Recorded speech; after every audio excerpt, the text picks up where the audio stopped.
నేనే మీకు డివోర్స్ ఇప్పిస్తాను. ఇలా చూడకిలా నేను అక్కడికి వెళ్ళి ఎక్కువ రోజులు ఉండలేను. అర్థమైందా? అక్కడ నేను ఒకే ఒక రోజు ఉంటాను. ఆ తర్వాత నువ్వు చెప్పినట్టు మాకు డైవర్స్ ఇప్పించేయాలి. ఓకే, తప్పకుండా ఇప్పిస్తాను. నీకు మందు గురించుతానులే. హాలీవుడ్ లో లవ్ చేయడం వల్ల టాలీవుడ్ లో గొడవ చేయడానికి వచ్చింది.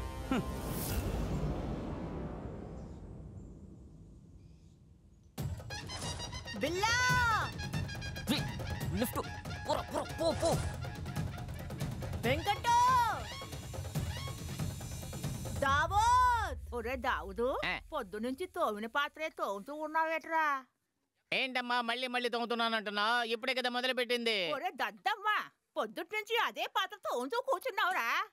హే అల్లా, వీడెప్పటికి మారుతాడో ఏటో తెలియడం లేదే. వీడికి మధ్య మరి యోగి ఊరి నుంచి వస్తున్నాడంట. ఏంటి యోగి వస్తున్నాడా? యోగి యోగి ఊరి నుంచి వస్తున్నాడంట. ఏంటి యోగి మన ఊరికి వచ్చేసాడా? ఊరికి వస్తున్నాడని తెలిసింది. మాకు కోపం వచ్చి పూజ దగ్గరికి వెళ్ళాం. మంత్రం వేసి చేతబడి చేస్తే వాడికి పెళ్లి కాదు, జీవితాంతం బ్రహ్మచారిలా ఉంటాడన్నావు. ఇప్పుడు చూడు సూపర్ ఫిగర్ తో వస్తున్నాడు. దీనికోసమా నువ్వు అడిగినప్పుడల్లా బీర్ బాటిల్ బిర్యానీ కొనిచ్చింది? ఇంతవరకు నేను చెప్పింది ఎప్పుడు పలుకోలేదు. ఎక్కడో తప్పు జరిగింది.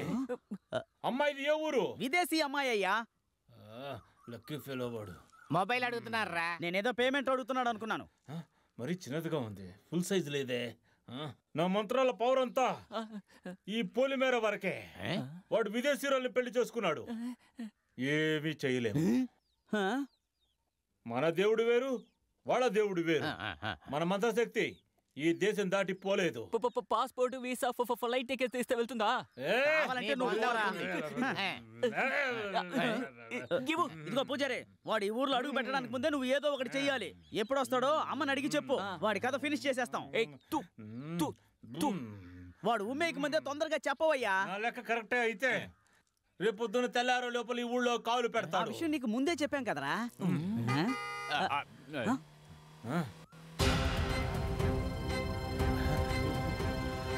వచ్చేసాడు.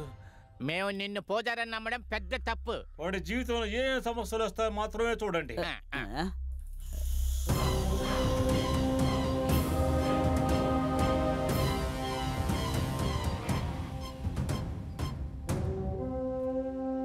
రేయ్ మామా, యోగి ఎలా ఉన్నావు? ఏంట్రా?